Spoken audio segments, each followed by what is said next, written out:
अस्सलाम वालेकुम। तो आज बात करेंगे हम नीली कोठी के बारे में। नीली कोठी ड्रामा से तो लग रहा था कि बड़ा कोई क्लासिक नॉवेल स्टाइल का ड्रामा होगा, लेकिन फ्रैंकली स्पीकिंग बहुत ही मायूसकुन ड्रामा है। उसकी वजह है कि इसकी कास्टिंग बिल्कुल अच्छी नहीं है। उस्मान पीरज़ादा का मैंने कोई ऐसा प्रोजेक्ट नहीं देखा कि मैं कहूँ कि कोई बहुत ही अच्छा इन्होंने काम किया और रिसेंट वक़्त उनका बहुत ख़राब है। अतीक ओडो के मैंने कोई ढंग के ड्रामे नहीं देखे आज तक। एक दश्त आया था एक ज़माने में, उसके बाद एक निजात आया था, उसके बाद इन्होंने सितारा मेहरुन्निसा किया था। वो ड्रामे इनके कुछ बेहतर थे, लेकिन उसके बाद इनको कभी कोई ऐसा कैरेक्टर नहीं मिला कि आप ये कहेंगे बहुत ही कोई ज़बरदस्त ड्रामे की लाइन है, जैसे कि नुमान इजाज़ को मिले और नुमान इजाज़ ने कैरेक्टर्स किए। ऐसी कोई इनकी ग्लिटरिंग किस्म की वो नहीं है, सिर्फ़ खूबसूरत हैं और एक्टिविस्ट हैं, इस वज़ह से अच्छी लगती हैं, मुझे पसंद बहुत है। लेकिन ये कि इसमें भी ख़ासी आर्टिफ़िशियल लग रही हैं और जिस तरीके से बेटा-बेटा कह के बात कर रही हैं, बहुत आर्टिफ़िशियल लग रही हैं। उर्दू नॉवल लिखने वाली तो बिल्कुल भी नहीं लगती, मुझे नहीं पता कि ड्रामे में ही उर्दू नॉवल लिख रही हैं कि इंग्लिश नॉवल लिख रही हैं। स्टाइलिंग बहुत अच्छी लग रही है उनकी, क्योंकि कपड़े मेकअप तो वो हमेशा शायद अपना खुद ही करती हैं, तो वो बहुत अच्छा उन्होंने कर रखा है। उसके अलावा जो हीरोइन है, वो मुझे बिल्कुल पसंद नहीं है इस पॉइंट ऑफ व्यू से कि एक तो आवाज़ अजीब-सी निकाल के बोलती हैं, दूसरी बात है कि उनके अंदर कभी चेंज नहीं देखा। मैंने इनका एक आध ड्रामा देखा, मुझे इनकी जो ड्रेसिंग है, वो हर ड्रामे में एक तरह के बाल और एक तरह के कपड़े और एक तरह की डायलॉग डिलीवरी और एक ही तरह का किरदार कि ये गरीब टाइप की लड़की बनी है, स्कूटर ज़रूर चला के दिखाती हैं ये।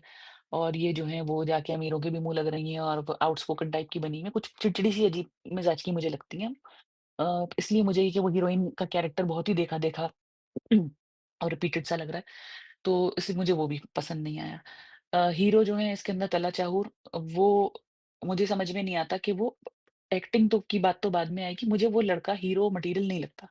इसलिए क्योंकि ना तो उसके लुक्स ऐसे हैं, ना उसकी बॉडी ऐसी है, ना उसने इस ज़माने के हिसाब से अपने आप को कुछ चेंज किया है।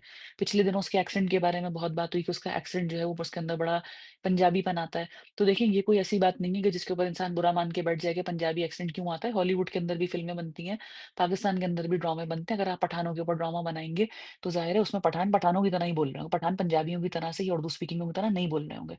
इसी तरीके से अगर आप एक ड्रामे के अंदर अब इसमें तो ख़ैर ये लेपालक हैं, दूसरे किसी ड्रामे के अंदर ये लड़का आया, तो अगर माँ पंजाबी बोल रही है, जैसे इसका एक ड्रामा आया था इक़रा अज़ीज़ के साथ, उसके अंदर माँ जो है वो पंजाबी बोल रही थी, बेटे का पंजाबी एक्सेंट आ रहा है, कोई बात नहीं। लेकिन उर्दू स्पीकिंग बना हुआ था अभी एक ड्रामे के अंदर जमा तक़सीम है, वहाँ पंजाबी एक्सेंट आ रहा है, इसका नुमायाँ हो रहा है, ये बात ऑकवर्ड है। यहाँ भी ड्रामे के अंदर अतीक ऑडो इतनी वो हैं पॉलिश्ड हैं और इन्होंने बच्चा लेके पाला है, लेकिन बच्चे का एक्सेंट वैसा का वैसे ही ना शदीद किस्म का देसी अजीब-सा, ज़रा-सी भी पॉलिशपन उसके अंदर नहीं है। उस्मान पीरज़ादा ने चलो एक चमकती हुई औरत देख के शादी कर ली, लेकिन इन्होंने बेटे को क्या बनाया वो मेरी बिल्कुल समझ से बाहर है। दूसरी बात एक ये है कि तला चाहूर के की ड्रेसिंग का जो स्टाइल है, मुझे समटाइम्स ये चीज़ फ़ील होती है कि इनको लड़कियों की तरह इस ड्रामे में तैयार किया है कि बाल जो है बेइंतहा फुला-फुला के पफ़ की तरह से माथे के ऊपर लगा दिए हैं, कुछ आईब्रोज़ या तो कम कर दी हैं, थोड़ी-सी मतलब शेप कर दी हैं, या ये कि उनके ऊपर कोई फ़िल्टर ऐसा लगाया है कैमरे का कि उनके ऊपर एक ग्लैमरस सा लुक देने की कोशिश करी है। और वो ग्लैमरस लुक देने का नुकसान ये हुआ है कि इनके अंदर एक शक्ल के ऊपर जो है ना वो ज़नानापन नज़र आने लगा है। जैसे एक मर्दों का फेस होता है ना कि कैसा इमरान अशरफ शदीद बुरे लग रहे हैं मासूम में, लेकिन कम से कम मर्द तो लग रहे हैं। दाढ़ी-वाढ़ी निकली हुई पता चल रही है कि यहाँ शेव का निशान है। मिकाल जुल्फ़िकार हैं, इतनी गोरी स्किन साफ-सुथरी है। एहसन खान है, दानिश तैमूर है, उन्होंने चलो दाढ़ी रखी है। कम से कम मर्दों वाला फेस तो बना रखा है। मुझे तला चाहूर में ये लग रहा है कि जैसे एक थोड़ा-सा इश्यू ये है कि कोई फ़िल्टर लगाते हैं, क्या करते हैं कि दाढ़ी की जो उनसर है ना, वो इतना ज़्यादा गायब हो जाता है। अगर ये लड़का थोड़े से अपने बाल ये फुला के बनाने के बजाय करंट स्टाइल में बाल बना ले, थोड़े से बाल छोटे करा दे, कोई जेल लगा ले या कोई स्पाइक्स बना ले या कोई इस तरह की चीज़ बना के थोड़ा-सा शेप बढ़ा ले, तो इसकी पर्सनैलिटी में कुछ इज़ाफ़ा हो जाएगा। अभी प्रॉब्लम क्या है कि वो किसी ड्रामे में हीरो नहीं लगता, लेकिन फ़िलहाल मैं बात कर रही हूँ इस ड्रामे की, नीली कोठी की, तो इसके अंदर ये है कि जो जैसे दूल्हा बना, अब दूल्हा बन के लोग अच्छे लगते हैं, दुल्हन दूल्हा बन के ये नहीं अच्छा लग रहा, अजीब लग रहा है कि ओवरसाइज़ कोट पहना रखा है। दूल्हा बनने से पहले जब ये अपनी शादी के निकाह के इन्विटेशंस बाँटता फिर रहा है और ये आके हीरोइन से लिफ्ट माँगता है बाइक की, हालाँकि वो बिल्कुल गैर ज़रूरी सीन था। एक करोड़पति आदमी को कोई ज़रूरत नहीं होती है कि लड़की से लिफ्ट माँगे, और वो लड़की भी जा रही है कहीं पीआईबी कॉलोनी के अंदर और ये उसको कह रहे हैं कि तुम मुझे डिफेंस छोड़ दो। ये बात भी मुझे बहुत ऑकवर्ड लगी उसके अंदर कि यू शुड नो कि आपका रास्ता कहीं और है। इतने अमीर कबीर आदमी ज़ाहिर है आप किसी बड़े इलाके में रहते होंगे। लड़की जो है वो यकीनन किसी छोटे इलाके के अंदर रहती होगी, तो फिर ये उससे लिफ्ट माँगना एक लड़की से जिससे आपकी बनती भी नहीं है, इसकी क्या मनतक थी? लेकिन चलो, उन्होंने उसके अंदर ये डाल दिया। लेकिन जो इन्होंने इसके अंदर ये चीज़ दिखाई कि वो जो उस तरीके का कोट पहन के वो सब वहाँ खड़ा हुआ, वो कोट भी उसके ऊपर नहीं जच रहा था।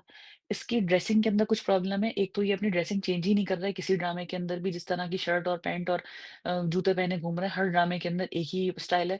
तो बात इतनी लंबी हो गई, कहने का मकसद सिर्फ़ ये था कि ये हीरो मटीरियल नहीं है। पर्सनली मुझे ये बिल्कुल भी हीरो नहीं लगता, हीरो का भाई-वाई कुछ बना दें। विद टाइम मेरा ख़्याल है कि इनकी एक्टिंग जो है वो कुछ बेहतर हो जाएगी और ये अच्छी एक्टिंग करने लगेंगे, लेकिन इस वक़्त मुझे ये बिल्कुल हीरो के कैरेक्टर में अच्छे नहीं लग रहे। इनके साथ जो लड़की सिराज असगर है, अलाइना बनी हुई है, अलाइना खल्ला जाने क्या मतलब होता है, अलाइनमेंट से मिलता हुआ है। और वो जिस तरीके से चुड़ैलों की तरह से इनके साथ चिपकी हुई हैं और जिस तरीके से वो अपने आप को पेश कर रही हैं, वो मुझे काफ़ी छिछोरपन लग रहा है और बहुत ही रिपिटेटिव एक चीज़ लग रही है कि आप मुसलसल एक तरह के दिखा रहे हैं कि एक अमीर आदमी, उससे अधिक अमीर लड़की, बिला वजह उसके साथ जो है वो लटकी हुई है।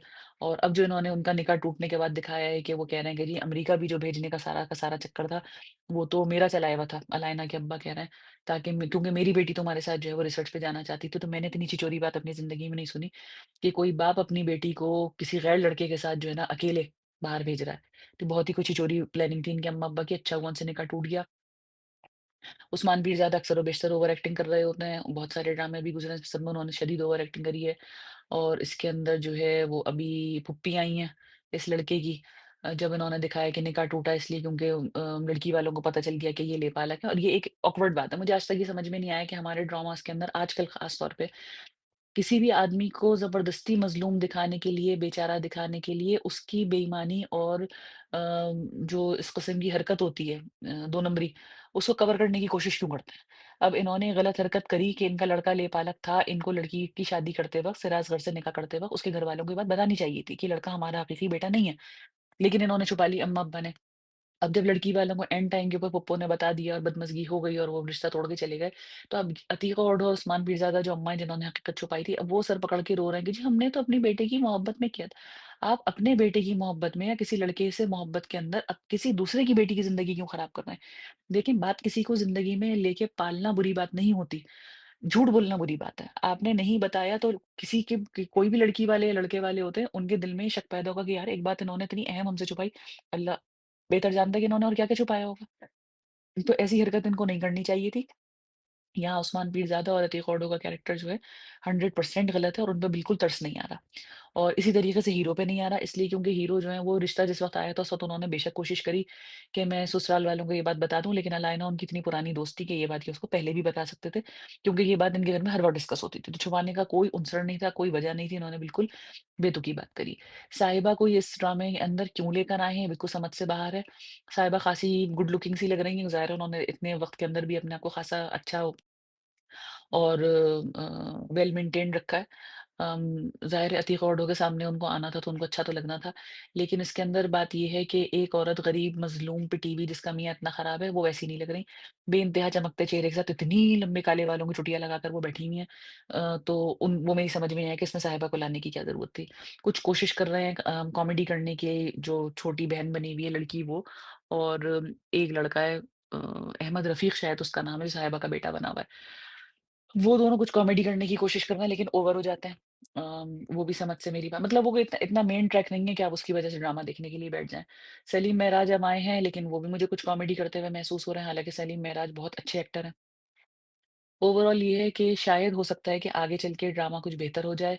अभी जो इसके अंदर इन्होंने सारा का सारा सीन दिखा रखा है कि जायदाद जो है वो उस्मान पीरज़ादा की है और इनकी अपनी बेटियाँ तो चली गई थी, इनसे नाराज़ होके क्योंकि शायद उन्होंने अतीक उडो से दूसरी शादी कर ली थी या इनकी बीवी चली गई थी अपनी दोनों बेटियाँ लेके और वो एक बेटी मर गई है, जिसकी 2 बेटियाँ हैं, हीरोइन और उसकी छोटी बहन और दूसरी बेटी जो है वो साहिबा है।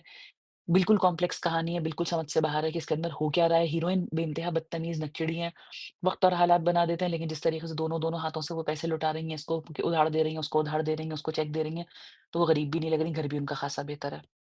तो इस हिसाब से अब तक मेरी उम्मीदों पे कम से कम ये ड्रामा जो है पूरा नहीं उतरा है। बस एक टाइम पास है कि चलें आपको देखना है तो आप देख लें और बस और कुछ भी नहीं।